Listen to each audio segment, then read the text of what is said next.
Thank you madam గారు. చాలా చక్కగా అన్ని యోగాల పరిచయం చేసి గొప్ప విషయాలు తెలియజేశారు. మరి ముఖ్యంగా లాస్ట్లో ఒక అద్భుతమైన పదం, శ్రద్ధావాన్ లభతే జ్ఞానం. ఇది ముఖ్యంగా నేను ప్రతిసారి చెప్తూ ఉంటాను. అది జ్ఞానం కావాలంటే శ్రద్ధ కావాలి, వినయం కావాలి, ఓపిక కావాలి, ఎంతో కష్టపడాలి, హిమాలయాలకు పోవాలి, ఎన్నో పర్వతాలు ఎక్కాలి, గురువుల దగ్గర పాద పూజలు చేయాలి. అప్పుడు కానీ కొంచెం జ్ఞానం రాని పరిస్థితిలో పత్రిజీ మరి అలాంటి గురువులంతా దగ్గరికి వచ్చి నాయనా ఇదో అని ఓపెన్ చేసి సత్యాన్ని తెలియజేశారు. అప్పటికి మనం ముందుకు రాలేకపోతే గమనించండి, ఇంకా నెక్స్ట్ సో మనకన్నా పోగొట్టుకునే వాళ్ళు ఎవరు ఉండరు. కాబట్టి శ్రద్ధ పెంచుకోండి. ఇలాంటి మహానుభావులు నేను చెప్తా ఉన్నాను. వచ్చినప్పుడు ఇంకా వారి దగ్గర మనం ఎన్నో తెలుసుకోవాల్సిన విషయాలు ఎన్నో ఉంటాయి. కాబట్టి మనం తపించాలి. దీనికోసం జ్ఞానం కోసం. జ్ఞానం ఉంటేనే జ్ఞానాన్ముక్తి. ముక్తి కావాలంటే జ్ఞానం కావాలి, జ్ఞానం కావాలంటే ఇవన్నీ కావాలి. ఇవన్నీ ఉంటే జ్ఞానం వస్తుంది, జ్ఞానం ఉంటేనే ముక్తికి దగ్గర అవుతాం. కాబట్టి ఇవన్నీ కూడా గమనంలో పెట్టుకొని ప్రతి ఒక్క ఆత్మజ్ఞాని జిజ్ఞాస పరులంతా కూడా దానికోసం కృషి చేయాలని మరొకసారి తెలియజేస్తూ, అలాగే డాక్టర్ గారిని కొంతసేపు మాట్లాడవలసిందిగా కోరుచున్నాను. దివ్యాత్మ స్వరూపులందరికీ నమస్కృతులు. వేదిక పైన పెద్దలకు నా హృదయపూర్వక నమస్కృతులు. మానవ జన్మ యొక్క ముఖ్య ఉద్దేశమే తన యొక్క స్వస్వరూపాన్ని తెలుసుకోవడం. అంటే తన స్వరూపం ఏమో మర్చిపోయాడు మానవుడు. మరి దేవుని గురించి ఆలోచన చేసేవాళ్ళు కొంతమంది, చేయకుండానే ఒక యాంత్రిక జీవితం నడిపేవాళ్ళు కొంతమంది ఉంటారు. అంటే కొంతమంది ఇక్కడ, చాలామంది ఇక్కడ ఈ సభలో విజ్ఞానులు, జ్ఞానులు, జిజ్ఞాసులు ఉన్నారు. మరి వారి యొక్క ఆధ్యాత్మిక స్థాయిని బట్టి మనం ఇక్కడ చెప్పవలసి ఉంటుంది. ముఖ్యంగా మనం ఒక వస్తువును చూసినప్పుడు దాని గురించి ఆలోచన చేస్తాం. మైక్ ఉంది, మైక్ని గురించి ఆలోచన చేస్తాం. ఇది ఏ కంపెనీది, ఇది మంచిదా కాదా అని. మనం ఆకాశం పైన చూస్తాం, సూర్యుడు, చంద్రుడు, నక్షత్రాలు ఉంటాయి, గాలి వీస్తుంటుంది, అలలు వీస్తుంటాయి. మనం పుడుతున్నాం, చనిపోతున్నాం. మనం ఒక్కసారి దాని గురించి ఆలోచన చేయండి. పైన సూర్యుడిని ఎవరైనా పట్టుకొని ఉండరు అక్కడ పైన, అక్కడే ఉండడానికి. మరి ఆ కాంతి ఎలాగ వస్తుంది? ఆ చెట్టుని ఎవరు కదిలిస్తున్నారు వెనకాల నుండి అని మనం ఆలోచించాలన్నమాట. అంటే ప్రతి ఒక్కటి కూడా మనం ఆలోచన చేస్తాం. ఒక మొబైల్ కొంటాం, మొబైల్ కొన్నప్పుడు అది ఏ కంపెనీది, మరి దాని కెపాసిటీ ఏమి, దాని రేట్ ఎంత అని దాని వివరంగా తెలుసుకుంటాం. అదేవిధంగా ఈ ప్రకృతిని నడిపిస్తున్నది ఎవరున్నారు దాని వెనకల అని తెలుసుకోవాలి. అంటే ఏదో ఒక శక్తి అనేది మనల్ని నడిపిస్తుంది. మరి అలాంటప్పుడు ఆ ప్రకృతి అంటే ఏమి, మనిషి, దేవుడు అంటే ఏమి, ఇవన్నీ కూడా మనం తెలుసుకోవాలి. ఎందుకంటే మనం సార్కి ఎక్కువ టైం ఇస్తాము, నేను కొద్దిగా చెప్తాను. ఆత్మజ్ఞానం అనేది అన్నిటికంటే ఉత్కృష్టమైనది. యత్ జ్ఞాత్వా న భూయో అన్యత్ జ్ఞాతవ్యం అవశిష్యతే. ఏ జ్ఞానమైతే మనం నేర్చుకుంటామో, తెలుసుకుంటామో, దాని తర్వాత మనము తెలుసుకోవాల్సింది ఏ జ్ఞానము ఉండదు. అదే ప్రహ్లాదుడుగా చెప్పింది. మనం పూజలు చేస్తాం, పునస్కారాలు చేస్తాం, యజ్ఞాలు, యాగాలు ఇవన్నీ చేస్తాం. ఎందుకు చేస్తామంటే అవన్నీ కూడా మన మనస్సు కొద్దిగా శుభ్రం కావడానికి మాత్రమే పనికొస్తాయి. అంత తప్ప ఇంకా ఏ దానికి పనికిరావయి.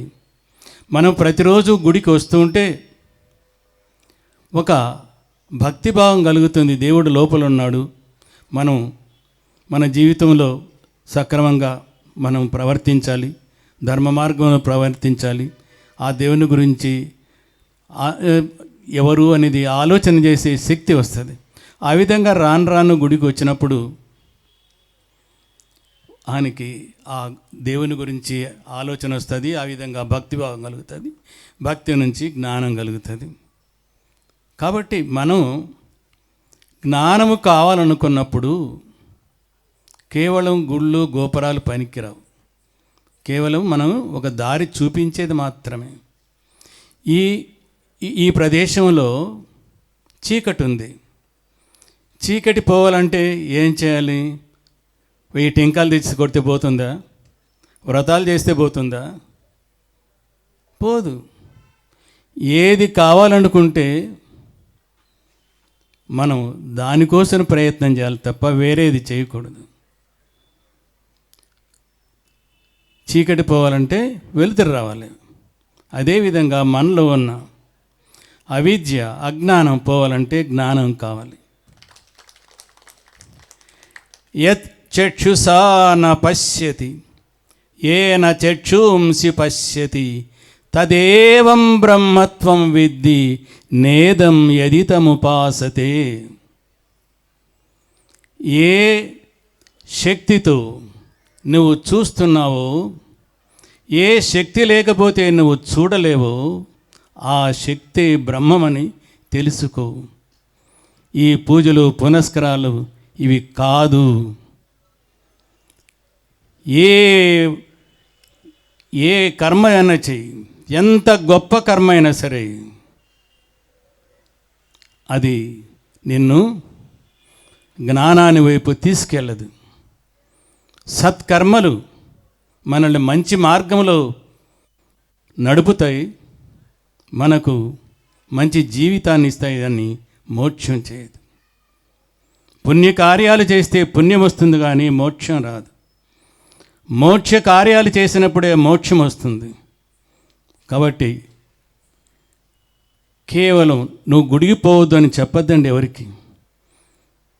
నువ్వు భక్తి మార్గంలో పోవద్దని ఎవరికి చెప్పకూడదు. కానీ ఎవరైనా సరే వ్యక్తి గుడికి పోయినప్పుడు, నాయన నువ్వు ఆ దేవుని గురించి తెలుసుకో, ఇక్కడే నిలవాకు, దీనికంటే కొద్దిగా ఉన్నత స్థితికి రా. నువ్వు 10th క్లాస్ చదువుతున్నావు, ఇంటర్మీడియట్ పో నాయన, ఇంటర్మీడియట్ నుంచి BA MA PhD అక్కడే నిలవద్దు. స్టెప్ బై స్టెప్ ఆ జ్ఞానాన్ని అందుకో. కాబట్టి మనం కేవలం కర్మ భక్తికి మాత్రమే పరిమితం కాకుండా జ్ఞానం వైపు వెళ్ళాల్సిందే. ఎంత పవిత్రమైన కర్మలు కానీ భక్తి కానీ ఈ జ్ఞానము ద్వారానే పోవాల్సిందే. జ్ఞానం లేకపోతే భక్తి కర్మ ఇవన్నీ కూడా అంత మంచి ఫలితమేవో.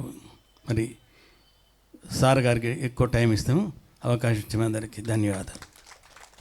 సారు నర్మ గర్భంగా జ్ఞానయోగాన్ని గురించి అద్భుతంగా తెలియచేస్తూ మనకు మోక్షానికి జ్ఞానయోగమే ప్రధానమనే విషయాన్ని నిన్న మొన్న ఎన్నోసార్లు తెలియజేశారు. వాళ్ళు కూడా చాలా చక్కగా తెలియజేశారు. వారికి మరొకసారి గట్టిగా అభినందనలు. ఎవరు ఏం చెప్పినా కూడా ఎంతోమంది చెప్పేశారు గురువులు. నచికేతునికి యమధర్మరాజు చెప్పేశాడు.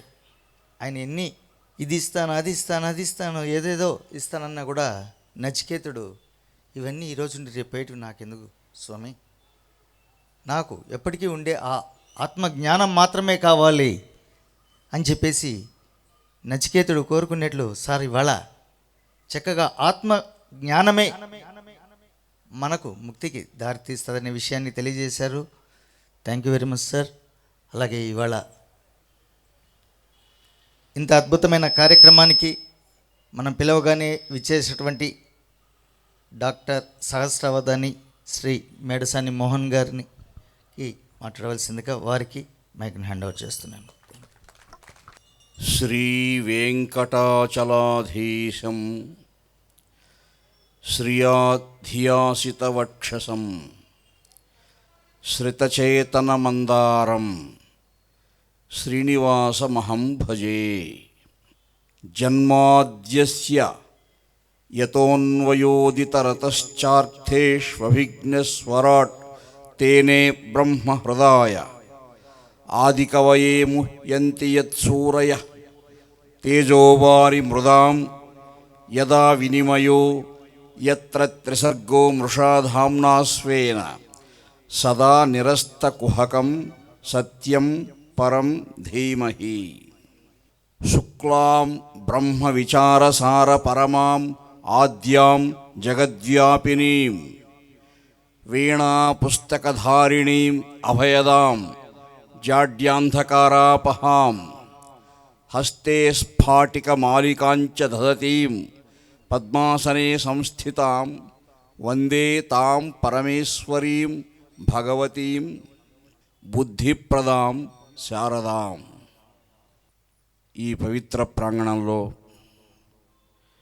విచ్చేసి ఉన్నటువంటి ధ్యానయోగులైనటువంటి భాగవతోత్తములైనటువంటి సోదర సోదరీమణులు, పెద్దలు, ఆత్మీయులు, మీ అందరికీ కూడా నా యొక్క ప్రణామాంజలులు అర్పిస్తూ ఉన్నాను. సృష్టిలో అనేక రకాల జీవరాశులు ఉన్నాయి. అన్ని జీవరాశులలోనూ ఉత్తమోత్తమ జన్మగా మానవ జన్మను వేదాలు, ఉపనిషత్తులు పేర్కొంటూ ఉన్నాయి. శంకర భగవత్పాదుల వారి దగ్గర నుంచి కూడా ఎందరో ఆచార్య పురుషులు, ఎందరో మహర్షులు ఉపనిషత్తుల్లోనూ వేదాల్లోనూ ఈ అంశాన్ని నొక్కి వక్కాణించారు. మహాపండితులు, ఆచార్య పురుషులు అంటే సరస్వతీదేవి యొక్క అంశతో అవతరించినటువంటి మహానుభావులు. శంకర భగవత్పాదుల వారు ఆనాడు కేరళ దేశంలో అవతరించి ఆసేతు సీతాచలం అంతా కూడా సంచారం చేసి మన పత్రిజీ గురుదేవులు ఏ విధంగా యావత్ ప్రపంచం అంతా కూడా ఈ ధ్యాన యోగాన్ని ప్రచారం చేస్తున్నారో, మహానుభావులు చేశారో, అలాగా ఆ రోజుల్లో ఆయన ప్రయాణ సాధనాలు కూడా ఏమీ లేని రోజుల్లో కూడా హిమాలయాలకు కూడా వెళ్ళి చతుస్సముద్ర ప్రవేశిత భూమండలం అంతా కూడా తిరిగి ఈ అధ్యాత్మ చింతన కలిగించే ప్రయత్నం చేశారు. మండనమిశ్రుడు అనే పండితుడు ఉత్తర భారతదేశంలో మాహిష్మతీపురము అనే ఊరిలో ఉంటూ ఆయన కూడా ఆ రోజుల్లో శంకర భగవత్పాదుల వారిలాగా వేదాంగ పారంగతుడై, సకల శాస్త్ర పారంగతుడై, మహాపండితుడుగా గొప్ప కీర్తి ఉంది ఆయనకి. ఆయన శిష్యుని పంపించారట శంకర భగవత్పాదుల దగ్గరికి. మీకు గొప్ప కీర్తి వస్తూ ఉంది లోకంలో, మీతో వాగ్వాదం చేయాలి, పండితవాదం చేయాలి అని నేను కుతూహలపడుతున్నాను. మీరు మా ఊరికి వస్తారా, నన్ను మీ దగ్గరికి రమ్మంటారా అని పంపించారట. శంకర భగవత్పాదులు వారికి ఎందుకు నాయన శ్రమ, నేనే వారి ప్రదేశానికి వస్తాను, ఆయన ఏ ఊరిలో ఉంటారు అంతా తెలుసుకున్నారు ఆయన. నేను పలానా సమయానికి ఏదో చెప్పారు, పలానా రోజు వస్తానని. మాహిష్మతీపురము అది ఉత్తర భారతదేశంలో ఒక పెద్ద, ఆ రోజుల్లో పెద్ద నగరంగా పేరు. ఆయన వైభవంగా, ఆయన పెద్ద ఇల్లు, ఒక పెద్ద బంగళాలాగా, ఆయన దాసదాసీ జనాలు, పరిచారికలు, మహాపండితులు, మహారాజులు కూడా ఆయన్ని సేవించేవాళ్ళు. మండనమిశ్రుల్ని శంకర భగవత్పాదుల వారు అక్కడికి వెళ్ళారు. వెళితే ఆ ఊర్లో అడుగు పెడుతూనే ఆయన ఎక్కడికి రా పాదచారిగా పోతారు, పల్లకీలు అంతా ఏమీ లేదు. మండనమిశ్రుల వారి ఇల్లు ఎక్కడుంటుందని ఆయన అడిగాడు అక్కడ వాళ్ళని. వాళ్ళు చెప్పారట, మీరు ఇలా ఈ వీధిలో వెళ్ళండి, ఒక చోట మీకు ఒక దృశ్యం కనిపిస్తుంది. ఏమిటా దృశ్యం అంటే, స్వతః ప్రమాణం పరతః ప్రమాణం కీరాంగనా యత్ర గిరాంగిరంతి ద్వారస్థ నీడాంతర సన్నిరుద్ధ జానీహి తన్మండన పండితౌకః. వాళ్ళు చెప్పారట, అయ్యా మహానుభావ, ఇలా వెళ్ళారంటే ఒక ఇంటి ప్రాంగణంలో కొన్ని చిలుకలు ఉంటాయి, పెంపుడు చిలుకలు.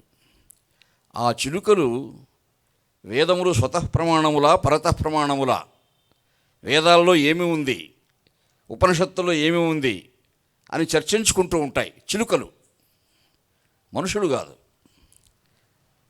అలా ఇంక ఎక్కడ ఏ ఇంటి ప్రాంగణంలో మీరు ఆ దృశ్యాన్ని చూడరు. ఆ దృశ్యాన్ని మీకు ఎక్కడుంటే అదే మండల మిశ్రుల వారి ఇల్లు అని చెప్పారట. ఓహో, అలాగా చిలుకలు కూడా చర్చించుకుంటూ ఉంటాయంటే ఆ మండల మిశ్రుల వారు వాటికి అవి నేర్పించారన్నమాట. చూసారా, ఆయన పెంపుడు చిలుకలకు కూడా వేదాంగ పారంగత్వం కలిగించాడు, ఉపనిషత్తులు నేర్పించాడంటే ఎంత పండితుడై ఉండాలి ఆయన. వెతుక్కుంటూ వెళ్ళాడు. వెళ్ళేసరికి సాయంత్రం అయిపోయింది. ప్రజలంతా చెప్పినట్టే అక్కడ ఆ దృశ్యాన్ని చూచాడు ఆయన. చూచి మండల మిశ్రుల వారు ఉన్నారా లోపల అన్నారు. ఒక చిలుక సమాధానం చెప్పిందట, ఉన్నారు అని. వెళితే మండల మిశ్రుల వారు వచ్చి ఆయన స్వాగతం చెప్పి లోపలికి తీసుకెళ్లారు. మహానుభావ, మీరు ఎప్పుడు వస్తారని చూస్తున్నాను నేను అని. మరి మీకు నాతో పండితవాదం చేయాలనే కుతూహలంగా ఉంది కదా, రేపటి నుంచి మనం పండితవాదంలో ప్రవేశిస్తాం.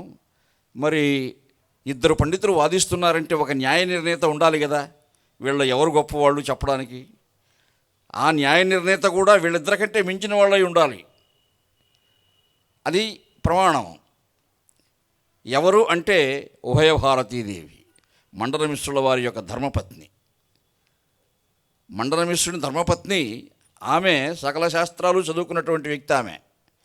ఆమెనే ఇద్దరు న్యాయ నిర్ణేతగా ఎన్నుకున్నారు. అంటే తన భర్త కాబట్టి ఏం వాదించినా సమర్థించే వ్యక్తి కాదు ఆమె.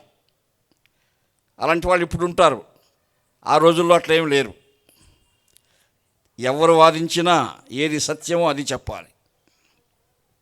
ఎప్పుడో 7వ శతాబ్దంలో జరిగినటువంటి వాదం ఇది.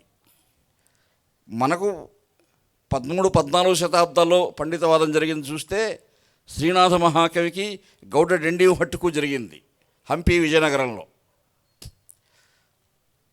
మరి ఆయన సకల శాస్త్ర పారంగతుడే, డెండియం భట్టు సామాన్యుడు కాదు. శ్రీనాథుడు రాజమహేంద్రవరంలో ఉన్నాడు ఆ రోజుల్లో, రెడ్డి రాజుల ఆస్థాన కవిగా. మరి డెండియం భట్టుని ఎవరు ఆయన ఓడించేవాళ్ళు లేరు ఈ దేశంలో అనుకుంటే, అప్పుడు శ్రీనాథ మహాకవి అయితే మీతో వాదించగలడు అంటే ఆయన సవాల్ చేస్తాడు రమ్మని డెండియం భట్టు. ఈ రోజుల్లో మేము అమెరికా వెళ్ళొచ్చు, విమానం ఎక్కితే 16 గంటలు 18 గంటలు పోయి దిగుతాం, అక్కడ సాధనాలు ఉన్నాయి. కానీ ఆ రోజుల్లో రాజమహేంద్రవరం నుంచి ఆయన నడిచిపోయాడో పల్లకీలో పోయాడో ఎలా వెళ్ళాడో కానీ పెద్ద దేశాటనం అది. మేము ఈరోజు అమెరికా వెళ్ళడం కంటే కూడా ఆ రోజు ఆ మహానుభావులు అలా వెళ్ళడం గొప్ప విషయం. శ్రీనాథ మహాకవి అక్కడికి వెళ్ళాడు. ఆయన చూచినప్పుడు ప్రజలు అనుకున్నారట, వీధులు నడిచిపోతూ ఉంటే, డెండిమ భట్టు ఎక్కడా, ఈయనెక్కడా? డెండిమ భట్టు కీర్తిని గడించుటలో ముదితేరినాడు, తత్పాండితి దక్షిణాపద విభావరి వెన్నెలలారవోసే, మార్తాండుని తేజ ముట్టిపడు తన్ముఖమండలము, ఆ మహాత్ముపై దండుకు వచ్చినాడు, ఫలితం అనుభూతము కాది వీనికి అనుకున్నారట. ఒక్కసారి డెండిమ భట్టు యొక్క ముఖం చూస్తే మధ్యాహ్న సూర్యబింబం చూసినట్టు ఉంటుందట. అంత తీక్షణంగా ఉంటాడు ఆయన, అంత విద్వత్తుంది ఆయనలో. ఈయన చూస్తే చిన్నపిల్లవాడుగా ఉన్నాడు, ఈయనెక్కడ వాదిస్తాడు అనుకున్నారట. ప్రౌఢదేవరాయల వారు మహారాజు ఆ హంపి విజయనగరానికి అప్పుడు. అక్కడే ముమ్మసు కవి అని ఇంకొక కవి ఉన్నాడు ఆ ఆస్థానంలో. వాళ్ళెవరు డెండిమ భట్టు ముందు ఆగలేరు. ఆ ముమ్మ కవి ఇంటికి వెళ్ళాడు శ్రీనాథుడు. నన్ను కాస్త రాజుగారికి పరిచయం చేయండి మీరు రేపు సభలో. డెండిమ భట్టు వాదానికి వచ్చిన వాడిని కదా ఆయనతో నేను, ఆయన నా గురించి గొప్పగా చెప్పే అవకాశం లేదు, మీరు కొంచెం చెప్పండి బాగా అన్నాడు. అలాగే అన్నాడు ఆయన. అన్నాడే కానీ ఆయన ఏం చెప్పలా రాజుగారికి. రాజమహేంద్రవరం నుంచి వస్తున్నారు శ్రీనాథ మహాకవి, ఈయన కూడా గొప్పవాడు అని చెప్పాడు అంతే. మిగిలిన విషయాలు చెప్పాలి కదా, ఆయన కథ ఏమిటి ఏమిని. అప్పుడు శ్రీనాథ మహాకవి తనను తానే పరిచయం చేసుకున్నాడు. వాళ్ళెవరూ తనను సరిగా చెప్పడం లేదని. ఆత్మస్థైర్యం అది, ఆత్మజ్ఞాన సంపన్నమైనటువంటి సంస్కార బలం అది. ఆ బలంతో మహారాజు గారికి చెప్పుకున్నారు తన గురించి. వచియింతు వేములవాడ భీమన భంగి ఉద్దండలీల ఒక్కొక్క మాటు, భాషింతు నన్నయ భట్టు మార్గంబున ఉభయవాక్ప్రౌఢి ఒక్కొక్క మాటు, పలికింతు తిక్కయజ్వ ప్రకారము రసాభ్యుత బంధముగా ఒక్కొక్క మాటు, పరిఢవింతు ప్రబంధ పరమేశ్వరుని ఠేవ సూక్తి వైచిత్రి ఒక్కొక్క మాటు వ్యాసముని ఓలే వాల్మీకి వాక్కు ఓలే కాళిదాసుని వలె హర్షకవిని ఓలే ప్రతిపద రసోదయంపు నా పలుకు తెలుగు నాయక నన్ను ప్రజలు శ్రీనాథుడండ్రు అని చెప్పుకున్నాడు. ఆ పరిచయంలోనే డిండి భట్టు వీడు చాలా అహంకారిగా ఉన్నాడు రా వీడు, వీడితో జాగ్రత్తగా వాదించాలనుకున్నాడు. జాగ్రత్తగా ఆయన సంసిద్ధుడైన మనసులో. అప్పుడు మహారాజు గారు అప్పటికే శృంగేరి పీఠాధిపతులై ఉన్నటువంటి మహానుభావులు చంద్రభూష క్రియాశక్తిరాయలని ఒక మహానుభావుణ్ణి ఆహ్వానించారు వీళ్ళకి న్యాయ నిర్ణేతగా ఉండటానికి. ఆ రోజుల్లో పీఠాధిపతులు అంటే సామాన్యంగా అవధూతలై ఉండాలి. అవధూత అంటే ఏమిటంటే ఒక మంత్ర ధ్యానం చేస్తాం అనుకోండి, మనం ఏదో ఉదయం కాసేపు కూర్చొని గృహస్థులైతే దేవతార్చన గదిలో కూర్చొని కాసేపు మనసులో అనుకొని వెళ్ళిపోతుంటాం. అదే యోగులు రామో రమంతే ఎత్ర యోగినః అన్నారు మహర్షులు. రాముడు అంటే ఏమిటి? యోగుల మనసులో రమించేవాడు రాముడు, ఆత్మానందాన్ని కలిగించేవాడు రాముడు. వాళ్ళు చేసే ధ్యానంలో ఆత్మానందాన్ని పుష్కలంగా పొందుతారు వాళ్ళు. ఆ ధ్యానం సామాన్యమైనటువంటి ధ్యానం కాదు, పరాకాష్ఠ వహించిన తురీయావస్థ. అందులోనూ అవధూతలంటే 21,006 మార్లు ఉచ్ఛ్వాస నిశ్వాసాలు జరుగుతాయి మనకి.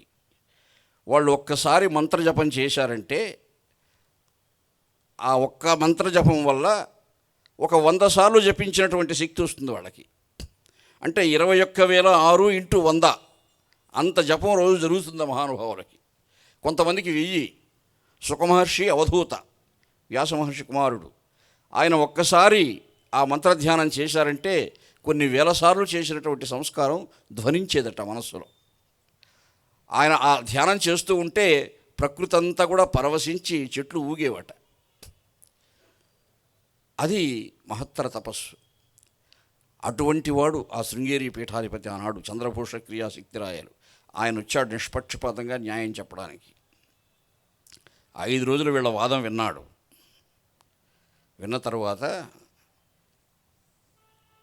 వేదనాదాన్ని వల్లించడంలో కానీ, శాస్త్ర చర్చ సాగించడంలో కానీ, ఉపనిషత్తుల గురించి ఆవిష్కరించడంలో కానీ డిండి భట్టు శ్రీనాథ మహాకవి సమాన స్థాయిలో ఉన్నారు. అయితే శ్రీనాథ మహాకవిలో కవితాంశ ఎక్కువగా ఉంది. ఆయన కవి, కేవలం పండితుడే కాదు. డిండి భట్టు కేవలం పండితుడే, బహుళ గ్రంథ సముచ్చయంతో కూడినటువంటి విజ్ఞానం ఉంది ఆయనలో, పాండిత్యం. కానీ కవిత్వం చెప్పలేడు ఆయన, ఛందః పరిజ్ఞానంతో.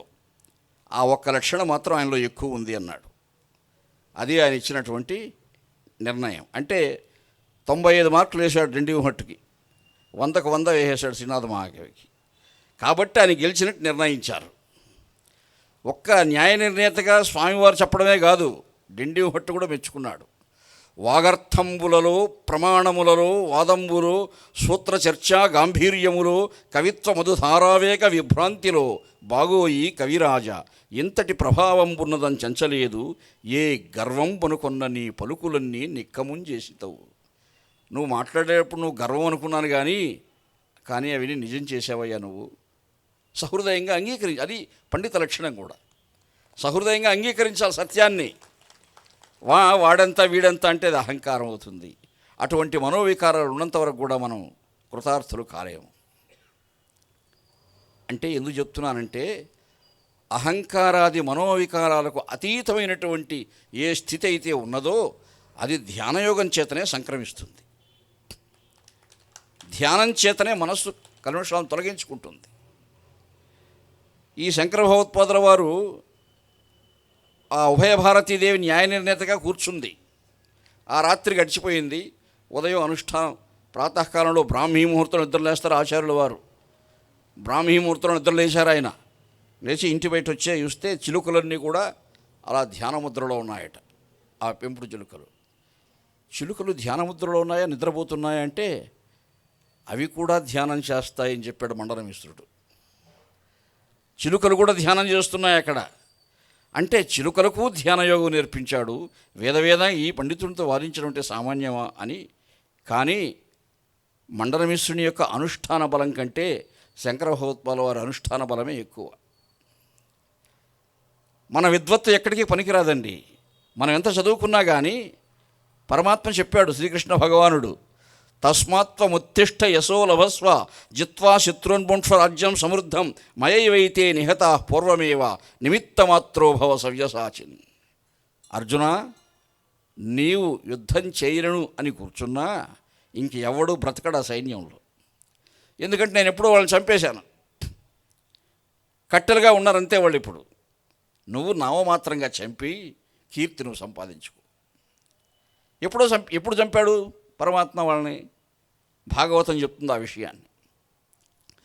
పాంచాలీ కబరీ వికర్షణ మహాపాపక్షతాయుష్కులన్ చంచద్గర్వుల ధార్తరాష్ట్రుల అనింజంపించి గోవిందుడిప్పించెన్ రాజ్యము ధర్మపుత్రునకు కల్పించెన్ మహాఖ్యాతి చేయించెన్ 3 తురంగమేధములు దేవేంద్ర ప్రభావంబునన్. ఏనాడైతే కౌరవ సభలో ద్రౌపదీదేవిని వస్త్రాపహరణం చేసి అవమానపరచాలనే ప్రయత్నం చేశారో కౌరవులు, ఆనాడు శ్రీకృష్ణ భగవానుడు అమ్మవారి యొక్క ప్రార్థన పైన 2 లీలలు ప్రదర్శించాడు అక్కడ. ఒక లీల అందరూ చూడగలిగారు. ఏమిటా లీలంటే, ఎక్కడి నుంచో వస్త్రాలు వస్తూ ఉన్నాయి ఆ తల్లికి, మానభంగం జరగలేదు. ద్రౌపది మాన సంరక్షణం జరిగింది. వస్త్రాలు వస్తూ ఉన్నాయి, దుశ్శాసనం లాగుతూ ఉన్నాడు. ఏమిటి ఇంకా కూడా ఎన్ని చీరలు కట్టుకోండి అని అర్థం కాల వాడికి. ఇన్ని చీరలు కట్టుకుంటారా స్త్రీలు అని. ఏకవస్త్రం అని చెప్పిందే వచ్చేటప్పుడు సభకు, అబద్ధం చెప్పిందా? అర్థం కాలేదే. వస్తూనే ఉన్నాయి చీరలు తీస్తూ ఉంటే. 16 పసండి వల్కలములై భాషించు ధగద్ధగాయమాన మధురాంచల చంచలంబులతో. ఆ వస్త్రాలు కూడా ఎలా ఉన్నాయంటే సౌవర్ణాంబరధారిణి అంటాం కదా, అలాగా బంగారు, మేలి బంగారు జలతారు అంచులు ధగద్ధగాయమానంగా ఉండి పసుపు వర్ణం కలిగి శోభిస్తూ ఉన్నాయి. ఆ అంచులకున్నటువంటి ఆ బంగారు జలతారు కాంతులు చూడలేక, ఆ మిరుమిట్లు గొలిపే కాంతులు చూడలేక కౌరవులు మూర్ఛిల్లి కింద పడ్డారు. కాసేపు తర్వాత దుశ్శాసనుడు కింద పడ్డాడు. భీష్మాదులు మాత్రం ఆ లీల చూస్తూ సంకీర్తనం చేశారట. పరమాత్మ ఆ తల్లి కీర్తిస్తే వెంటనే ఆ పరమాత్మ ఆదుకున్నాడే అని. అప్పుడు ఆ రోజు ఎవరూ చూడకుండా జరిగిన లీల ఏమిటంటే, మూర్ఛులు ఇప్పుడు కింద పడ్డారో కౌరవులు, వారి ప్రాణవాయువులన్నీ కూడా హరించాడు కృష్ణుడు. ఆ రోజే హరించాడు. పాంచాలి కబరీ వికర్షణ మహాపాపక్షతాయుష్కులు, ఆ రోజే వాళ్ళ ఆయు ప్రమాణం అయిపోయింది. అటువంటి వాళ్ళని నామం అదే చెప్పాడు కృష్ణుడు భగవద్గీతలో. వాళ్ళు నేను ఎప్పుడో చంపేశాను రా నాయన, ఇంకా ఎక్కడున్నారు వాళ్ళు, నువ్వు వదిలిపెట్టినా వాళ్ళు ఇంకేం బతికే అవకాశం లేదు, కాబట్టి నువ్వు నామమాత్రంగా చంపి కీర్తి సంపాదించుకో అన్నాడు. కాబట్టి విద్వాంసులు పండితులు వాదిస్తున్నారంటే, ఇంద్రియాణం మనశ్చాస్మి అన్నాడు భగవద్గీతలో కృష్ణ భగవానుడు. నా మనస్సులో ఉన్నటువంటి ఆ విద్వత్ శక్తిని కానీ ఎలా చెప్పగలుగుతున్నాను నేను? ఈ చైతన్యాన్ని పరమాత్మే అనుగ్రహిస్తున్నాడు. ఆ సరస్వతీదేవి భగవంతుని విరాణ్మూర్తిలో సకల దేవతలు ఉన్నారు. అక్కడి నుంచి వచ్చే శక్తితోనే ఇలా చెప్పగలుగుతూ ఉన్నాం. ఈ అవధానాలు చేస్తామని చెప్పారు కదా నా గురించి. అనేక రకాల ప్రశ్నలు అడుగుతుంటారు పండితులు. డిండివ భట్టు శ్రీనాథుడు ఎట్లా ప్రశ్నించుకున్నారో, మండలమిశ్రుడు శంకర భగవత్పాద, అలా ఉంటుంది వాగ్వాదన పండితులకు కూడా ఈ అవధానాల్లో కూడా. అలా ఎన్నెన్నో అడుగుతూ ఉంటారు. హైదరాబాద్లో నేను 2007లో పంచసహస్రావధానం చేశానండి. 5000 ప్రశ్నలకు సమాధానాలు చెప్పడం. 30 రోజులు జరిగింది ఆ కార్యక్రమం. అనేక రకమైన ప్రశ్నలు వస్తూ ఉంటాయి. ఒక పండితుడు ఒకరోజు పెప్సీ, మజా, కోకా-కోలా, థమ్సప్ ఈ 4 శబ్దాలు ఇచ్చి తిరుమల బ్రహ్మోత్సవాలు వర్ణించండి అని అడిగాడు. తిరుమల బ్రహ్మోత్సవాలకు ఈ శబ్దాలకు ఏమైనా సంబంధం ఉందా? బ్రహ్మోత్సవాల్లో పెప్సీ అమ్ముతుంటారని చెప్తే నమ్ముతారు కదండి ఎవరైనా? అలా వర్ణించకూడదు కదా. ఒక్కసారి కళ్ళు మూసుకున్నాను, ఆ తల్లిని ధ్యానించాను. 37 సెకండ్లు ఆ పద్యం చెప్పానని రాశారు వార్తాపత్రికలు కూడా. నేను ఆ రోజు హ్రీ కల్పాంచిత కాంతి సంకలిత దీపేప్సీడ్యమై తిరుమల బ్రహ్మోత్సవాల్లో విద్యుత్ దీప కాంతులు మిరుమిట్లు గొరుపుతూ ఉంటాయి ఒక వంక. ఆ విద్యుత్ దీప కాంతులు హ్రీ కల్పాంచిత కాంతి సంకలిత దీప ఇప్స ఈడ్యమై. పెప్సీ కోసం 3 సంధులు. సంస్కృతంలో పాణిని వ్యాకరణాన్ని అధ్యయనం చేసుంటేనే చెప్పగలం.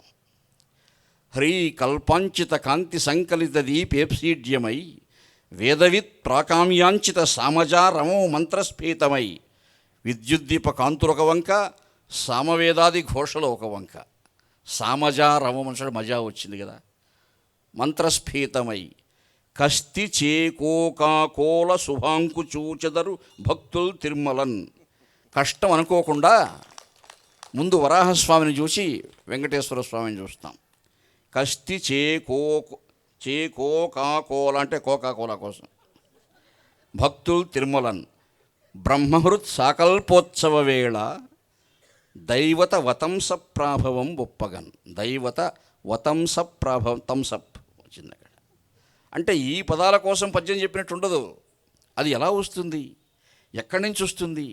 ఆ చైతన్య శక్తిని ఎవరిస్తున్నారు? వాగ్దేవి ఇస్తూ ఉంది. ఆ పలుకు తల్లి ఇస్తూ ఉంది. ఆ పలుకు తల్లి ఎలా ఇస్తూ ఉంది? గురువుగారు నాకు అనుగ్రహించినటువంటి మంత్ర ధ్యానాన్ని నేను అనుష్ఠానం తప్పకుండా నిర్వహిస్తున్నాను కాబట్టి, అలా నిర్వహించే ఆత్మశక్తి కూడా గురువుగారు నాకు అనుగ్రహించారు కాబట్టి నా గొప్పతనం అని నేను చెప్పలేను. ఎప్పుడూ చెప్పుకోవడానికి అవకాశం లేదు. కృష్ణ భగవానుడే చెప్పాడు అది. కాబట్టి అక్కడ నిర్వహించేది నువ్వు కాదు, అక్కడ పోయి కూర్చుంటే నేను నిర్వహిస్తానంటాడు భగవంతుడు. ఇటువంటి ప్రశ్నలు 5000 సమాధానం చెప్పాను. 27 రోజులు సమాధానాలు చెప్పడం, 28, 29 2 రోజులు ధారణ. అంటే మొదటి రోజు చెప్పిన పద్యాలన్నీ 28వ రోజు చెప్పాను మళ్ళీ. అవన్నీ మనసులో ఉంచుకొని అదే ధారణ, ఏకాగ్రత. ధ్యానం చేత ఏకాగ్రత కలుగుతుంది. ఒక విద్యార్థికి ఏం కావాలి? ఏకాగ్రత ఉండాలి కదా, లేకపోతే పరీక్షలు రాస్తాడు. కాబట్టి ఈనాడు సమాజంలో ఉదయం మనం వార్తాపత్రిక చూసినా కానీ, టీవీలు పెట్టుకున్నా కానీ ఏమొస్తున్నాయి? హింస, క్రౌర్యము. అక్కడ ఇంతమందిని చంపారు, ఇలా దోపిడీలు జరుగుతున్నాయి, ఇలా మోసాలు జరుగుతున్నాయి, భూ కబ్జాలు జరుగుతున్నాయి. ఇవన్నీ ఎందుకు జరుగుతున్నాయి? వాళ్ళంతా ఎందుకంత దుర్మార్గులైనారు? మానసికంగా జ్ఞానం లేదు కాబట్టి. ఇది చెయ్యకూడదు, ఇది చేయవచ్చు అనే విచక్షణ జ్ఞానం వాళ్ళ శూన్యమైపోయింది కాబట్టి అధికారం ఉంటే ఏమైనా చేయొచ్చు, నా ఇష్టము. దుర్యోధనుడో కీచకుడో లాగా ఏం చేస్తాను చెప్పండి? రాజుగారు తలుచుకుంటే కొరడ దెబ్బల కొరవ అన్నట్టు అట్లా అయిపోయింది. కారణం అంతర్ముఖీనమైనటువంటి సంస్కారం కొరవడింది కాబట్టి, లేదు కాబట్టి. అలా ఆ అంతర్ముఖీన సంస్కారం కోసం ఏం చేయాలి? మనం ధ్యానం చేయాలి. మానవ జీవితానికి భక్తి యోగం కావాలి, కర్మయోగం కావాలి, జ్ఞానయోగం కావాలి, వైరాగ్యం కావాలి, అన్నీ కావాలి. అధ్యాత్మ చింతన అంటే ఏమిటి? శంకర భగవత్పాదుల వారు మండలమిశ్రునితో వాదించాడు. కొన్ని రోజులు ఆ వాదన జరిగింది. ఉభయభారతీదేవి వాళ్ళు ఒక నియమం పెట్టుకున్నారు. ఎవరు ఓడితే వాళ్ళు గెలిచిన వాడికి శిష్యుడు కావాలి. శంకర భగవత్పాదుల వారు ఓడిపోతే మండలమిశ్రునికి శిష్యుడు కావాలి. మండలమిశ్రుడు ఓడిపోతే శంకర భగవత్పాదులు శిష్యుడు. అది నియమం పెట్టుకున్నారు. ఉభయభారతీదేవి చెప్పింది, వేదవేదంగ పారంగత్వమైనటువంటి వాగ్వాదన పటిమలో శంకర భగవత్పాదుల వారి అగ్రగణ్యులు అని చెప్పేసింది ఆ తల్లి. న్యాయం చెప్పింది. మండలమిశ్రుల వారు అనుకున్నట్టు ఆయన శిష్యుడైనారు. సత్యము, సత్యం పరం ధీమహి అంటే ఏమిటి? సత్యాన్ని ఆశ్రయించి జీవితం గడపాలి. మనం ధర్మాన్ని ఆశ్రయించి జీవితం గడపాలి. సత్యము ధర్మము లేకపోతే జీవితంలో వృధా. కాబట్టి మనం నడవడికలో కానీ మన ఆలోచనల్లో కానీ భాగవతం ఏం చెప్తూ ఉంది? కార్యవర్గంబును కారణసంఘంబు అధికరించి చరించు ఆత్మతత్వము అధ్యాత్మమనబడు. అధ్యాత్మ అనే శబ్దానికి అర్థం ఏమిటి అసలు? అధ్యాత్మ చింతన అంటే ఏమిటి అసలు? మూలము ఈ లోకమంతా కూడా, ఈ సృష్టి అంతా కూడా, ఈ పంచభూతాత్మక ప్రకృతి అంతా కూడా, సూర్యగ్రహ గోళాదులన్నీ కూడా ఒక కార్యకారణ సంబంధం చేత ప్రవర్తిస్తూ ఉన్నాయి. ఒక కార్యం ఉంటే దానికి కారణం ఉంటుంది, కారణం ఉంటే మన వెంటనే కార్యం ఉంటుంది. ఈ కార్యకారణ సంబంధంతో జరిగిపోతుంది లోకమంతా. ఒక విద్యార్థి ఉన్నాడు, పరీక్ష తప్పినాడు, అది కార్యం. దానికి కారణం ఏమిటి? వాడు సరిగ్గా చదవలేదు. కానీ దాన్ని ఏమంటాడు వాడు? ఆయనే నాకు మార్కులు వేయలేదు సరిగ్గా అంటాడు వాడు. అక్కడ కార్యకారణ వర్గం సంబంధం ఒప్పుకోవడం లేదు వాడు. అంటే దైనందిన జీవితంలో చిన్న చిన్న విషయాలకే మనం కార్యకారణ సంబంధాలు ఒప్పుకోవడం లేదే, అంటే మన అజ్ఞానాన్ని అంగీకరించడం లేదు. కాబట్టి మన జ్ఞానం ఎలా కలుగుతుంది? అధ్యాత్మ చింతన అంటే కార్యకారణ సంబంధాన్ని సమగ్రంగా తెలుసుకోవడమే అధ్యాత్మ చింతన. అదే అధ్యాత్మ చింతన. భగవత్ చింతన అది వేరు. భగవత్ చింతన ఎక్కడొస్తుంది మనకి? ఈ శక్తి మనకి ఎక్కడి నుంచి వచ్చింది? ఈ చైతన్యం మనకి ఎక్కడి నుంచి వచ్చింది? పరమాత్మ అనుగ్రహిస్తే వచ్చింది. పరమాత్మ అనుగ్రహించుకుంటే ఎలా వస్తుంది?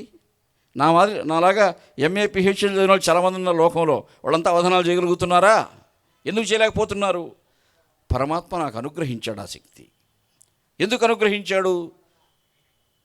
ఆచార్య పురుషులు మహర్షులు ఇంకొక అంశం కూడా స్పష్టంగా చెప్పారు. సృష్టిలో నువ్వు దేనికైనా కార్యకారణ సంబంధం చెప్పొచ్చు, కానీ భగవంతుని యొక్క కరుణాకటాక్షం ఎవరిపై ప్రసరిస్తుందనే విషయానికి మాత్రం చెప్పడానికి వీలు లేదు, అది మనకు తెలియదు. అందుకే పరమాత్మను నిర్హేతుక జాయమాన కరుణాకటాక్ష వీక్షణుడు అన్నారు. హేతువు చెప్పలేం మనం. పాండవులపైన ఎందుకు కలిగిందండి జాలి ఆయనకి, కౌరవులపైన ఎందుకు కలగలేదండి? గాంధారి అడిగింది ఆ ప్రశ్న. ధృతరాష్ట్రుడు కృష్ణ భగవానుడు రాయబారం చేసిన తర్వాత యుద్ధం నిశ్చయమైపోయింది. నిశ్చయమైపోతే ఇంకా ఎవరి బలాలు వాళ్ళు సర్దుకుంటున్నారు, అంతా బాగానే ఉంది. 5-6 రోజులు ఎవరితో మాట్లాడలేదని ధృతరాష్ట్రుడు మౌనం వహించాడు. వాడు ఎవడు నోరు తెరవడు, అసలు మాట్లాడాడు. ఎవరైనా దగ్గర వచ్చి మాట్లాడుతుంటే కూడా దూరంగా పొమ్మంటాడు. అంతకుముందు సంజయుడిని విజయుడిని దగ్గర కూర్చోబెట్టుకొని రోజు ఏదో ప్రసంగం చేసుకుంటూ ఉన్నాడు. వాళ్ళు వచ్చి దగ్గర కూర్చున్నా సైగ చేస్తాడు మాట్లాడద్దని. ఒకరోజు విదురుడు 5-6 రోజుల తర్వాత ఉండబట్టలేక, ఏమిటన్నా ఈ భయంకర మౌనము, ఎందుకు ఇలా మౌనంగా ఉన్నారు మీరు, నాకు కారణం చెప్పండి, తెలిస్తేన్నా మేము కొంత ఊరట మనసు, నాకు యుద్ధం రాబోతుంది కాబట్టి ఎలాగో బిడ్డలు మరణిస్తారని దిగులు పట్టుకుందా నీకు, అందుకేమైనా మౌనంగా ఉండవా అని అడుగుతాడు. విదురుడు తమ్ముడు కదా, సొంతం ఉంది. ధృతరాష్ట్రుడు చెప్పాడు, తమ్ముడు నా మౌనానికి కారణం చెప్తాను నాయన, నీకు చెప్పుకుంటే తప్పే ఉంది. నువ్వు చెప్పినట్టు యుద్ధంలో పిల్లలు ఏదో అయిపోతారని ఆ భయాలను దాంతో అది కాదు మౌనానికి కారణం. నాకు సభలో కృష్ణ భగవానుడు రాయబారం చేస్తున్నప్పుడు హఠాత్తుగా నాకు నారదాదుల గానం వినిపించింది. నేను గుడ్డివాణ్ణి. ఈ నారదాదుల గానం సామవేద సామగాన సప్తస్వర ప్రస్తారాలతో మధురాతి మధురంగా వినిపిస్తూ ఉంది. ఏమీ కారణమని నిన్ను అడిగాను నేను. కృష్ణుడు విశ్వరూపం చూపిస్తున్నాడు, ఆ రూపాన్ని చూసి నారదాది మహర్షులు గానం చేస్తున్నారు, నువ్వు నాకు చెప్పావు. అప్పుడు నేను కృష్ణుడిని అడిగాను, కరుణింపు సమాశ్రిత భయ హరణ ధురీణ సహింపు అజ్ఞానంబున్ శరణంబు వేడెద భవచ్చరణంబులు కనుగొనను ప్రసాదింపగదే. కృష్ణ, నువ్వు భగవంతుడు పరమాత్మ, నేను అజ్ఞానుల్లో అజ్ఞానిని, చాలా అజ్ఞానిని. కానీ పతిత పావనుడు కదా భగవంతుడు అంటే, పతితులను కూడా పావనుడుగా చేసేవాడు కదా నువ్వు. నాకు నీ విరాణ్మూర్తిని పూర్తిగా చూసే భాగ్యం లేకపోయినా భవచ్చరణంబులు గనుగునన్, నీ పాదపద్మాలు చూడగలిగినంతకైనా దృష్టి ప్రసాదించు అన్నాడు. ఒక్క పాదపద్మాలు ఎందుకు బావా, ఇదిగో చూడు నా విరాణ్మూర్తిని, నాకు పరమాత్మ దృష్టి ఇచ్చాడు. కళ్ళు తెరిచి చూశాను నేను. మహదహంకార తన్మాత్ర సంయుక్తుడై చారు షోడశ కళా సహితుడగుచు పంచమహాభూత భాసితుండై శుద్ధసత్వుడై సర్వాతిశాయియగుచు చరణోరు భుజముఖ శ్రవణాక్షి నాసా శిరములు నానా సహస్రములు వెరుగా అంబర కేయూర హార కుండల కిరీటాదులు పిక్కు వేరు అమరుచుండ. అటువంటి రూపాన్ని చూశాను నేను.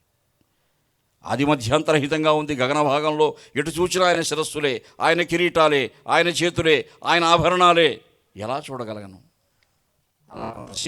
తర్వాత నీ దేదీప్యమాన దివ్యమంగళ విరాణ్మూర్తిని చూచినటువంటి ఈ చక్షువులతో ఈ లోకాన్ని చూడడం నాకు ఇష్టం లేదు కృష్ణ, ఉపసంహరించు అన్నాను. కృష్ణుడు దృష్టి ఉపసంహరించాడు. ధృతరాష్ట్రుడు ఆయన జీవితంలో చేసిన మంచి పని ఒకటే, దృష్టి ఉపసంహరించమన్నాడు, ఉపసంహరించేశాడు. కాబట్టి నా హృదయంలో ప్రతిష్ఠితమైనటువంటి ఆ విరాణ్మూర్తిని ధ్యానం చేసుకుంటూ ఉన్నాను నేను మౌనంగా. మాట్లాడిస్తే ఎవరన్నా ఈ ధ్యానం చెక్కు చెదిరిపోతుందేమో, మనస్సులో ఆ ధారణ, ఆ ముద్ర, ఆ సాక్షాత్కార దివ్యానుభూతి చెదరిపోతుందేమో అనే భావనతో నాకు ఎవరితో మాట్లాడడం ఇష్టం లేదు ఎదురుగా. అదే నా మనస్సులో ఆ దేవదేవుని యొక్క విరాణ్మూర్తిని ధ్యానించుకుంటూ ఉన్నాను. అందువల్ల ఎందుకునైనా మాట్లాడుకోవడం అన్నాడు. అన్నా, మీతో పాటు మేము కూడా చూసినాం కదా, కానీ మీరు పొందేంత ధ్యాన పారవస్యాన్ని మేము పొందడం లేదే. ఎంత అదృష్టవంతులు మీరు! పరమాత్మ మీకు ఎంత యోగ భావన అనుగ్రహించాడు, అత్యద్భుతమైనటువంటి యోగ పరాకాష్ఠ అనుగ్రహించాడు. అది నా మౌనానికి ప్రధాన కారణం. అప్పుడప్పుడు ఒక రెండో కారణం వస్తుంది అన్నాడట. ఏమిటా రెండో కారణం అంటే, నేను ఆ విరాణ్మూర్తిని 3 నిమిషాలు చూసుంటానా, 4 నిమిషాలు చూసానా, 5 నిమిషాల కంటే ఎక్కువ చూసే అవకాశం లేదు. ఆ తర్వాత దృష్టి ఉపసంహరించుకున్నాడు. ఆ 5 నిమిషాలకే నాకు ఎంత ఆనందంగా ఉంది. నా తమ్ముని బిడ్డలు పాండవులు 24 గంటలు వాడుతూనే ఉన్నారు కదయ్యా, వాళ్ళెంత అదృష్టవంతులయ్యా. ఆతని కన్నులారగా అహర్నిశమన్ గనుగుంచునుండు వారు ఏ తపమాచరించిరు. ఉపేంద్రుని ఆశ్రిత వత్సలు వినిర్ధూత కలంకు ధర్మ నిరతున్ కరుణాకరు సర్వలోక విఖ్యాత పవిత్రమూర్తి శరణాగత రక్షకుని. అటువంటి వాడిని 24 గంటలు కన్నులారగా అహర్నిశమన్ రేయింబవుళ్ళు చూస్తున్నారు నా తమ్ముని బిడ్డలు. వాడిని వాళ్ళు ఎంత ఆనందం పొందుతున్నారో. నా తమ్ముని బిడ్డలు చేసుకున్న అదృష్టమేమి, నా బిడ్డలు చేసుకున్న దురదృష్టమేమి. ఎందుకు పరమాత్మకి ఈ పక్షపాతం అని నాకు అప్పుడప్పుడు అనిపిస్తూ ఉంది అన్నా అంట. అప్పుడు విదురుడు చెప్పాడట, అన్నా, ఈ రెండో భావన తప్పు. ఎందుకంటే పాండవులు ఆయన కాళ్ళు పట్టుకో ఉన్నారు, దాసులై ఉన్నారు, వాళ్ళకి రాజ్యాకాంక్ష లేదు. ఆయన తీసిస్తే రాజ్యం చేస్తారంతే. వాళ్ళు ఆ స్థితిలో ఉన్నారు వాళ్ళు. నీ బిడ్డలు ఆయన మంచి చెప్పడానికి వస్తే బంధించే ప్రయత్నం చేశారు. తాళ్ళ మోకులు తీసుకొచ్చి ఆయన బంధించే ప్రయత్నం చేస్తే అప్పుడు కదా విశ్వరూపం చూపించింది ఆయన. కాబట్టి హస్తి మసికాంతర తేడా ఉంది నీ బిడ్డలకు వాళ్లకు. పరమాత్మ ఎవరిని అనుగ్రహిస్తున్నాడు? ఆశ్రయించిన వారిని. కాబట్టి నీ బిడ్డలు ఆశ్రయించలేదే, ఆ దిగులు పెట్టుకోవద్దు. ఈ రెండో భావం తప్పన్నా అని చెప్పాడు. కానీ ధృతరాష్ట్రుడిపై వాడికి పుత్రమౌఢ్యం ఎక్కువ కదా, కొడుకులుంటే భ్రాంతి ఎక్కువ వాడికి. రాను రాను మాయ పనిచేసింది ఆయన పైన. ఈ మాయ, ప్రకృతిని ఆవరించిన మాయ మన పైన కూడా పనిచేస్తూ ఉంటుంది. అది అందరిపైన, ఒక ధృతరాష్ట్రుడిపైనే కాదు. మనలో ధృతరాష్ట్రులు చాలామంది ఉన్నారు. మనం ఏమేమి కృతార్థులైపోయినట్టు భావించాల్సిన పని లేదు. ఇవన్నీ వ్యాస మహర్షి తిక్కన ఎందుకు గ్రంథస్థం చేశారంటే, అయ్యా తెలుసుకోండి, కనువిప్పు కలిగి మీరు మారండి అని మనకు చెప్పడానికి చెప్పారు. ఇవన్నీ మనకు మెల్లమెల్లగా మొదటి భావం వెళ్ళిపోయింది ఆయన మనసులో నుంచి. రెండో భావన తిష్ట వేసి కూర్చుందండి. నా బిడ్డలు ఏమిటి, నా బిడ్డలకు ఎందుకు లేదు ఇదే కలవరం. యుద్ధం ప్రారంభమైపోయింది.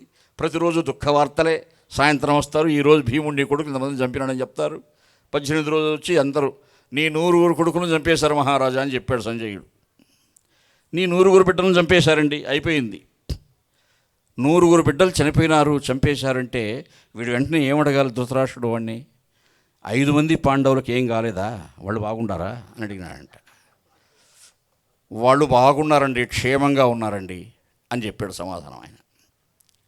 అప్పటికీ మళ్ళీ అడుగుతాడు ఆయన, బాగున్నారంటే 18 రోజులు యుద్ధం చేశారు కదండి, ఒక కాలు పోవడము, చెయ్యి పోవడము, దెబ్బలు తగలడము ఇట్ట కూడా ఏం జరగలేదా వాళ్ళకు అన్నాడు. కొనగోరు మొక్కపోలేదండి వాళ్ళకు అని చెప్పాడు సంజయుడు. మళ్ళీ ఈయనేమంటాడంటే, చావరు ఏమండి, 100 మంది కౌరవులు చనిపోతే 5 మందిలో ఒక్కడు పోయి ఉండకూడదా? చావరు, పోనీ నవ్వరు, నొప్పి కలిగించే గాయం ఒకటి లేదు. పాండవులు ఏవురు అని నీవు చెప్పు ఈ పలుకులు దుఃఖావేశకరములై చేతోవృత్తి దహింపజుచ్చే దుర్భర భంగిన్. సంజయ, 100 మంది బిడ్డలు మరణించారనే వార్త కంటే కూడా ఆ 5 మందికి ఏమీ కాలేదే, ఒక దెబ్బ కూడా తగలలేదే అనే బాధ నాకు చాలా, నేను ఆవేదన పడిపోతున్నాను అంటాడు. ఆ సమయంలో కృష్ణ భగవానుడు 5 మందిని తీసుకుని లోపలికి వచ్చాడు పాండవుల్ని. లోపలికి వచ్చి మామగారి దగ్గరికి వచ్చి, మామ, నీ తమ్ముని కుమారులు కురుక్షేత్ర సమరాంగణంలో దిగ్విజయం సాధించారు. ధౌమ్యాది మహర్షులంతా కూడా కూర్చొని ధర్మరాజు పట్టాభిషేకానికి ముహూర్తం నిశ్చయించారు.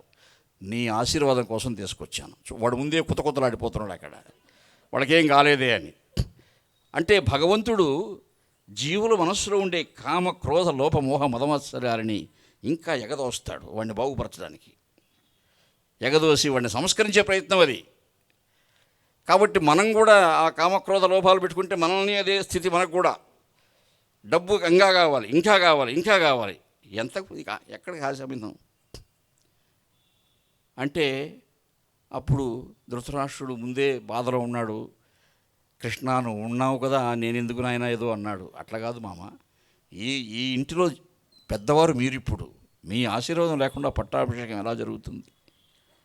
కాబట్టి ఆశీర్వదించని ధర్మరాజుని కాళ్ళపైన తోశాడు. ధర్మరాజును ఆశీర్వదిస్తూ ఉండగా వాడి మనస్సులో పాపపు ఆలోచన మీద, భీముడు 100 మందిని చంపుతాడా? ఇప్పుడు చూస్తాను వాడి సంగతి. ధర్మరాజు ఆశీర్వాదంతో నిల్చుని, నాయన భీమా, రా నాయన, నువ్వు చాలా బలపరాక్రమాలు ప్రదర్శించావట. ఇతపూర్వం ఈ కురువంశంలో ఏ మహారాజు చూపనంత బలం చూపించావట. రానాయన, నిన్ను ఆశీర్వదిస్తానన్నాడు. అమాయకుడు భీముడు ముందు రాబోయేదే కృష్ణుడు వెనక్కలాగి ఉక్కు భీముడిని సృష్టించి తోస్తాడు. ఆశీర్వదించాలంటే శిరస్సుపై చేయబెట్టి ఆశీర్వదించి కౌగులించుకునేది దేనికండి? కౌగులించుకొని ఆ విగ్రహాన్ని నలిపి ముక్కలు ముక్కలైపోతే ఆ చేత్తో నలుపుతూ, ఏమిరా భీమా, 100 మంది బిడ్డలను చంపిన కాఠిన్యం, కార్కస్యంతో నీలో రక్తం కూడా ఇంకిపోయిందా? ఎముకలే తగులుతున్నాయి, నాకు నీ రక్తం తగలలేదే అన్నాడట. అప్పుడు కృష్ణుడు వచ్చి భుజాలు పట్టుకొని పైకి లేపి, మామ, 18 రోజులు కొనగోరు మొక్కపోకుండా వాళ్ళని రక్షించుకొని వచ్చిన వాడిని నీ కౌగిల్లో నలిపించేస్తానని ఎలా అనుకున్నావు మామ అన్నా అంట. అప్పుడు భోరున ఏడ్చాడు ధృతరాష్ట్రుడు. కృష్ణ, నీ పాదపద్మాలు చూపించు, నీ పాదాలు చూపించు, ఆశ్రయిస్తాను. ఎంత అజ్ఞానిని, నాకు నువ్వు ఎంత యోగభావన ఇచ్చావు, ఎంత ఏకాగ్రత కలిగించావు, పాడు చేసుకున్నానే, మూర్ఖుణ్ణి, అజ్ఞానిని ఓని ఏడుస్తూ కాళ్ళపైన పడ్డాడు. పైకెత్తాడు కృష్ణుడు, సింహాసనంలో కూర్చోబెట్టి ఓదార్చాడు. ఇంకైనా నీకు ఏ దివ్యానుభూతిని ప్రసాదించాను నా విరాణ్మూర్తివంతమైనటువంటి తేజప్రదానం చేత, అది మనస్సులోకి తెచ్చుకొని కృతార్థుడుకా, ధ్యానయోగాన్ని ఆశ్రయించు మామ, అది నిన్ను ఉద్ధరిస్తుంది అన్నాడు. చంపలేసుకున్నాడు ధృతరాష్ట్రుడు. ఇవన్నీ చూస్తూ ఉంది కిటికీలో లోపటి నుంచి గాంధారీదేవి అమ్మ. ఆమె ఆ మండలమిస్తున్న భార్య అని చెప్పుకున్నాం కదా, అటువంటి అంతకు మించిన ఆమె. దుర్యోధనుడు యుద్ధరంగానికి పోతూ వచ్చి మొక్కి అమ్మ ఆశీర్వదించంటే కూడా యతో ధర్మస్తతో జయేత్తని ఆశీర్వదించిన తల్లి ఆమె. ధర్మం ఎక్కడ ఉంటే అక్కడ విజయం కలుగుగాక అని ఆశీర్వదించిన తప్ప నా బిడ్డ గెలవాలని ఆమె ఆశీర్వదించలేదు. అంత ధర్మమూర్తి ఆమె. ఆమె వచ్చింది బయటికి.